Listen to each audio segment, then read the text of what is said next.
நிறைய விஷயங்கள். அதை எதிர்ப்புகள் வரும், சண்டை வரும். நம்மளும் சும்மா இல்லாமல் சண்டை போடுவோம். அப்போ போயோ இன்னையா நீ ஒரு சாத்வீகமாக இருக்க மாட்டேங்கிற, இப்படி ஒரு சத்திரியன் மாதிரி இப்போ போராடுற, சண்டைக்கு போற. ஆச்சி மசாலா எந்த சமையலும் ருசி தேடும் ரகசியம் 20 ரூபாய். எல்லாருக்கும் வணக்கம். இன்று தமிழ் திரையுலகின் ஒரு மிகப்பெரிய ஆளுமையான டைரக்டர் பாரதி ராஜா அவர்கள் மறைந்து விட்டார்கள் என்ற செய்தி விடிய காலத்தால் கிடைக்கும் போது ரொம்ப அதிர்ச்சியாக இருந்தது. எனக்கும் திரு பாரதி ராஜாவுக்கும் 16 வயதிலே படம் முடிஞ்சதுலேருந்து பழக்கம். அந்த சினிமாவுக்கு ரேடியோ ப்ரோக்ராம் நான் தான் ரேடியோ விளம்பரம் பண்ணினேன். அதன் பிறகு வறுமையின் நிறம் சிவப்பு படத்தில் நான் ஹீரோவாக இன்ட்ரடியூஸ் ஆகும்போது எங்கள் ஷூட்டிங் நடக்கும் விஜயா கார்டனில் எதிர்த்தாப்பில் அங்கே நிழல்கள் ஷூட்டிங் நடக்கும். கிட்டத்தட்ட ரெண்டும் ஒரே மாதிரியான கதை, வேலையில்லாத பட்டதாரிகளுடைய விஷயம். அது அந்த படம் முடிஞ்சு வறுமை நிறம் சிவப்பும் நிழல்களும் ஒரே நாள் ரிலீஸ் ஆகுது. நான் நான் என்னுடைய படத்தை 2-3 தியேட்டரில் பார்த்துட்டு அடுத்த நாள் காலையில் நிழல்கள் படத்தையும் பார்த்துட்டு டாக்டர் பாரதி ராஜாவை பார்த்து அந்த படத்தை பற்றி நான் பாசிட்டிவான விஷயங்கள் எல்லாத்தையும் சொல்லி, சார் வறுமை நிறம் சிவப்பில் வேலையே கிடைக்கலன்னா கூட படித்தா கூட நம்ம சலூன் வச்சு பழைச்சிக்கலாம் அப்படின்ட்டு ஒரு பாசிட்டிவான விஷயம் இருந்தது. உங்களதில் வேலை கிடைக்காதனால வாழ்க்கையில் தோற்று போகிறாங்கங்கிற மாதிரி பண்ணிட்டு அப்படின்னு சொல்லி பாக்கி விஷயங்கள்லாம் சொன்னேன். அப்போ சொல்கிறார், என்னையா நீ அந்த படத்தை நடிச்சுட்டு இங்கே பாராட்டிகிட்டு இருக்க அப்படின்னு. இல்லை சார், சினிமா தானே சார், எல்லா தேட்டர்லேயும் வருது. அந்த படத்தையும் பார்க்கணும், இந்த படத்தையும் பார்க்கணும். என் படத்தை மற்றவங்க தான் பார்க்கணும், நானே பார்த்து சந்தோஷப்பட முடியுமா அப்படின்னு. ஒரு வித்தியாசமாக இருக்கே நீ, முதல் படம் தான், அடுத்தது என்னன்னு இல்லை அதெல்லாம் வரும் சார், வந்தால் வரப்போகுது, இல்லைன்னா இல்லை அப்படின்னு தான் நான் சொல்லிட்டு இருந்தேன். அதுலேருந்து நல்ல பழக்கம். ஒரு முறை பாரதி ராஜா அவர்களும் என்னுடைய தந்தை எஸ்வி வெங்கட்ராமன் அவர்களும் ரஷ்யாவுக்கு ஃபிலிம் ஃபெஸ்டிவலுக்கு அங்கே இன்விடேஷனில் போயிருந்தாங்க. அப்பா நிறையா ஃபாரின் கண்ட்ரிங்கிறதுனால அப்பா நிறையா அவரோட கூடவே இருந்து அவருக்கு ஹெல்ப் பண்ணோன்னே அவர் சொன்னாங்க, அவங்க அப்பா என்ன எவ்வளோ பயங்கர ஜென்டில்மேன் அவங்க அப்பா, அதே மாதிரி தான் நீயும் இருக்க, அப்படி தான் சார் இருக்கணும் அப்படின்னு. அதுக்கப்புறம் எப்போ பார்த்தாலும் எங்கள் அப்பாவை பற்றி ஒரு 2 வார்த்தை அவர் பேசாமல் இருக்க மாட்டார். அந்த மாதிரி படைப்பாளிகள் சங்கம்னு நடுவில் ஒரு சங்கம் ஒன்று ஆரம்பிக்கும்போது அவரோட தொடர்ந்து ஒரு 2 மாதம் பயணிக்க வேண்டிய ஒரு கட்டாயம். அந்த காலகட்டத்தில் நிறைய விஷயங்கள், அதை எதிர்ப்புகள் வரும், சண்டை வரும்.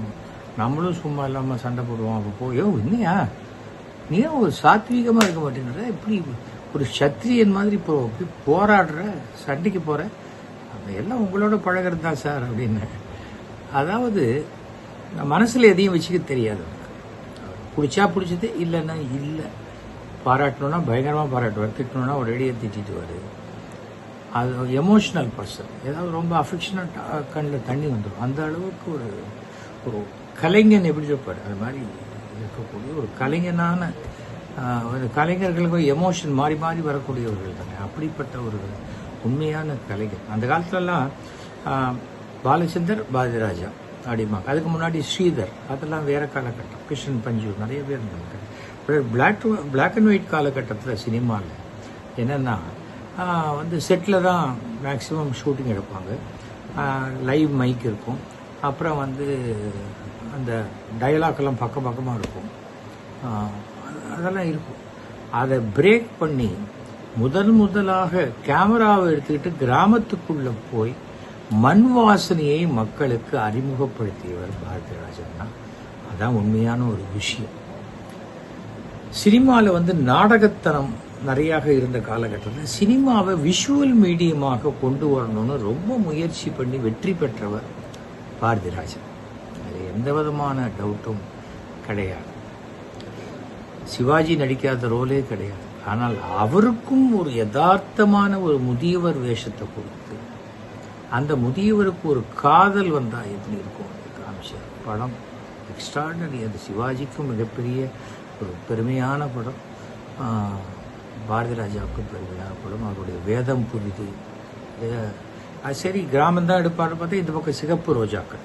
அது ஒரு இன்னொரு அந்த பில்டிங் பேரே சிவப்பு ரோஜாக்கள் வீடுன்னு ஆயிடுச்சு. டி நகரில் வெங்கடாஜலபதி கோயிலுக்கு ஏற்ற மாதிரி.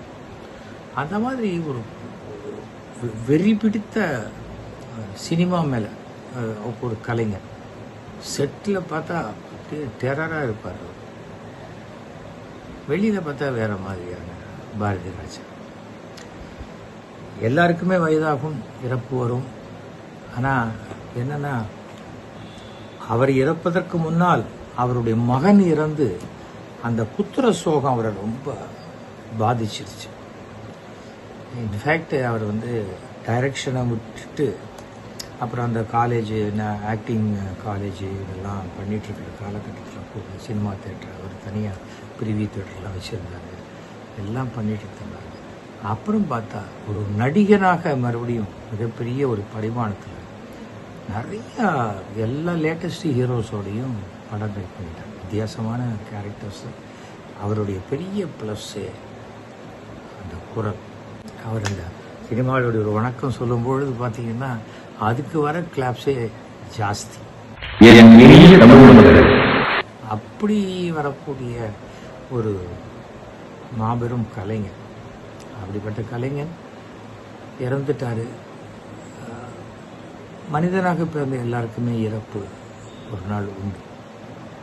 ஆனால் சினிமாவில் நடிகனாக இருந்தவர்கள், சினிமா கலைஞர்களுக்கு இறப்பே கிடையாது.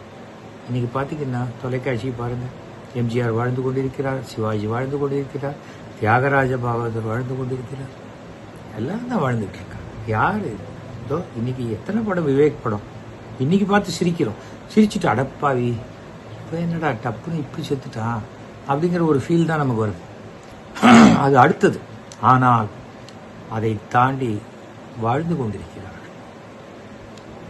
அதுதான் அந்த கலைஞனுக்கு வாழ்க்கையில் கிடைத்த மிகப்பெரிய வரம். இன்றைக்கு பாரதி ராஜா இல்லாமல் இருக்கலாம், ஆனால் அவருடைய படைப்புகள், அவர் குரல் தொடர்ந்து உலகம் உள்ளவரை வாழ்ந்து கொண்டு தான் இருக்கும்.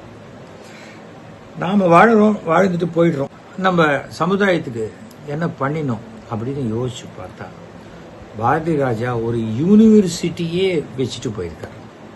புதுசாக வர வேண்டிய இயக்குநர்களுக்கு வாழ்க்கையில் என்னெல்லாம் கற்றுக்கணும்னு நினைக்கிறாங்களோ அவங்க ஒரு 2 மாதம் உட்காந்து இவருடைய எல்லா படத்தையும் பார்த்தா போதும். வேற யார்கிட்டையும் அசிஸ்டன்ட் டைரக்டராக கூட இருக்க வேண்டும். இவங்க ஒரு படம் பண்ணி அந்த அளவுக்கு கற்றுக் கொடுக்க வேண்டியதை அப்படியே எடுத்து வச்சுட்டு போயிருக்காரு. அவ்வளவுதான். நல்லா வாழ்ந்துட்டாரு, 100 வருஷம் இருந்துட்டாரு, நல்ல இதுதான் அப்படின்னு சொல்லலை. 84 வயசு இருக்குன்னா இன்னொரு 10 வயசு இருந்திருக்கலாம். அது ஆனால் அப்படி கம்பீரமாக ஷர்ட்டை இன் பண்ணிட்டு ஜீன்ஸ் பேண்ட்டோட ஷூவை போட்டு பார்த்த பாரதி ராஜா திடீர்னு மூக்கில் டியூபை சொருகி கட்டில் படுத்த மாதிரி பார்க்கறதுக்கு ரொம்ப சங்கடமாக இருந்தது. ரொம்ப நிஜமாகவே அந்த அந்த குரலே கொஞ்சம் மாறும்போது என்னடா இவருக்கு கடவுளேன்றா இவர் படுத்துறாரு அப்படின்னு தான் தோணுச்சு. அதிலிருந்தெல்லாம் இந்த உடல் உபாதைகளிலிருந்தெல்லாம் விடுதலை அடைந்து அந்த உடலே வேண்டாம் அப்படின்ட்டு அந்த ஆத்மா கிளம்பிடுச்சு. அவருடைய ஆத்மா சாந்தி அடைய பிரார்த்திக்கின்றேன். அதே சமயம் irreparable லாஸ் அப்படின்னு சொல்லுவாங்க. ஈடு செய்ய முடியாத இழப்பு. அவருடைய மகள், மனைவி, குடும்பத்தார் எல்லாருக்குமே என்னுடைய ஆழ்ந்த அனுதாபங்களை நான் தெரிவித்துக் கொள்கிறேன். தமிழ் சினிமான்னு இல்லை, இந்திய சினிமாவுக்கே இவர் ஒரு எடுத்துக்காட்டாக இருந்திருக்கார். அதில் எந்த டவுட்டும் கிடையாது. அவர் படைப்புகள் வாழும் வரை, அது இருக்கும் வரை கண்டிப்பாக இருக்கும். பாரதி ராஜா என்ற பெயரும் இருந்து கொண்டு தான் இருக்கும். அதனால் எந்த விதமான நமக்கு நம்ம பார்த்து பழகினவங்க இல்லையங்கிற நஷ்டம் நமக்கு தான். அதனால் நமக்கு மனவேதனை அதிகமாக இருக்கு. அவரே அந்த உடல் வேண்டான்ட்டு கிளம்பிட்டார். எங்கே போனாலும் அந்த ஆத்மா சாந்தி அடைய வேண்டும் என்று பிரார்த்திக்கிறேன். அவருக்கு மறுபிறவின்னு ஒன்று இருந்ததுன்னா மறுபடியும் உலகத்தில் ஏதாவது ஒரு இடத்துல திருப்பி ஒரு டைரக்டராக தான் அவர் பிறப்பார், இல்லை நடிகராக பிறப்பார். அப்படிப்பட்ட அந்த ஆத்மா அது அப்படி தான் தொடரும் அந்த விஷயங்கள். அந்த ஆத்மா சாந்தி அடைய மீண்டும் மீண்டும் பிரார்த்திக்கிறேன். என்னுடைய நமஸ்காரங்களை நான் தெரிவித்துக்கிறேன். இந்த வீடியோ உங்களுக்கு பிடிச்சிருந்தா மறக்காமல் லைக் பண்ணுங்கள், ஷேர் பண்ணுங்கள். இதே மாதிரி தொடர்ந்து நிறைய இன்ட்ரெஸ்டிங்கான வீடியோஸ் பார்க்க வீட்டா கேஸ் சேனலை சப்ஸ்கிரைப் பண்ணுங்கள்.